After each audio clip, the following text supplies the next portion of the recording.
Pagkatalo ng kalahati sa alyansa candidates sa midterm elections, isinisi raw sa impeachment kay Vice President Sara Duterte. Sino kayo nagsabi niyan? Well, totoo naman. Dahil alam natin na sa patuloy na pag-impeach kay VP Sara. Sinong tinutukoy na alyansa bets? Senador, kongresista? Senador siguro yung partner. Kasi kalahati ng alyansa candidates, di ba, hindi nakapasok sa senatorial. Kumbaga ba dun sa mga nangyayaring developments laban sa mga Duterte, lalong lumalakas yung panawagan ng mga DDS, di ba, na iluklok yung mga pambato nila.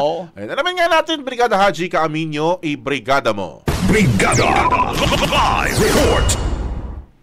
Naku, ito na nga, Brigada Gab at Brigada Abs, tahasang inihayag ni Navotas City Representative Toby Tiangco na ang impeachment ng Kamara kay Vice President Sara Duterte ang dahilan ng bagsak na performance ng mga kandidato ng administrasyon sa katatapos na 2025 midterm election. So sa kanila rin nanggaling?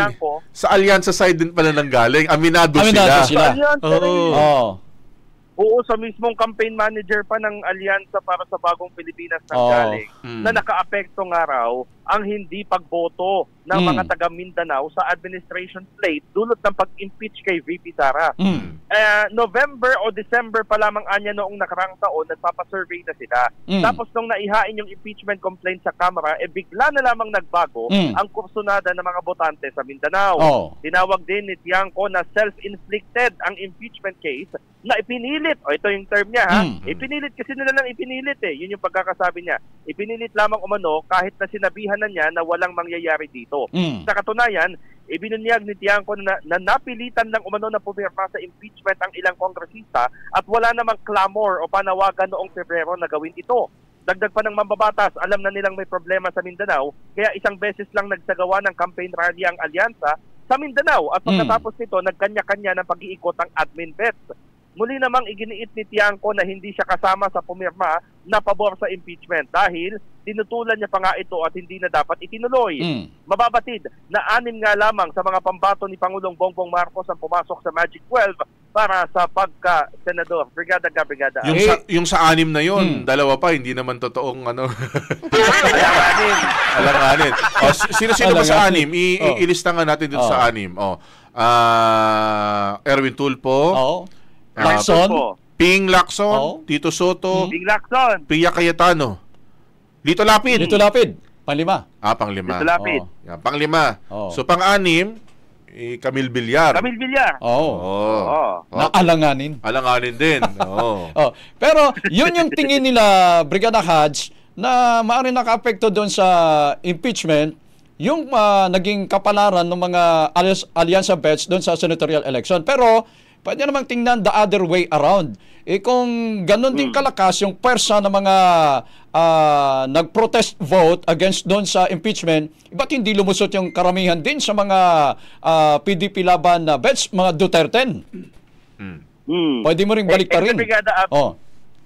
Kasi Brigada Abs ang nangyayari, sinisisi daw si Toby kung bakit sinisisi siya kung bakit natalo yung ilang mga admin bets. Di ba, alam mo, may isang hindi ko naman sinasabing si Senator Electa Ping Lacson yung nagsabi kasi meron siyang pahayag na di ba nga nag-fail daw yung machinery ng administration. Pero meron daw kasing naninisi kay bilang campaign manager kay Congressman Toby Tiangco. Pero ang sagot ngayon ni Kong Toby, ba't ako sinisisi nila? Ang dapat nilang sisihin yung pagpilit-pilit nila dyan sa impeachment na yan. Yun yung term na ginamit niya. Matanong ko lang, Brigada Haji, si Kong Toby Tiangco, tumakbo ba uli yan? Ang alam ko, siya tama ba? Re-electionist ba siya? Kung di ako nagkakamali, kasi 2022 lang kung di ako nagkakamali siya kumbaga from being mayor ng Navotas City. Diba? So nagpalit sila ni J.R. Tiangco. John Ray Tiangco. Siya naman, kasalukuyang kongresista. Tapos may chismis sana ako sa inyo. Parang may chismis na naman Saan? Ano na naman yan? Kasi, ito si Kong Toby, parang parang ibinabalandra nila na na potential na pumalit daw. Oh? Kanino? Papalit. Saan? Papalit kay Speaker. Brigada! Talaga? Talaga? Opo. Talaga lang Pero chismis yan kasi ito nga, actually ito nga yung dapat nating abangan kasi may mga bulong-bulungan Brigada Gab at Brigada Abs na pagdating daw ng 20th Congress, kasi syempre sure naman na babalik si Speaker Martin Romualdez as congressman ng 1st District ng Leyte.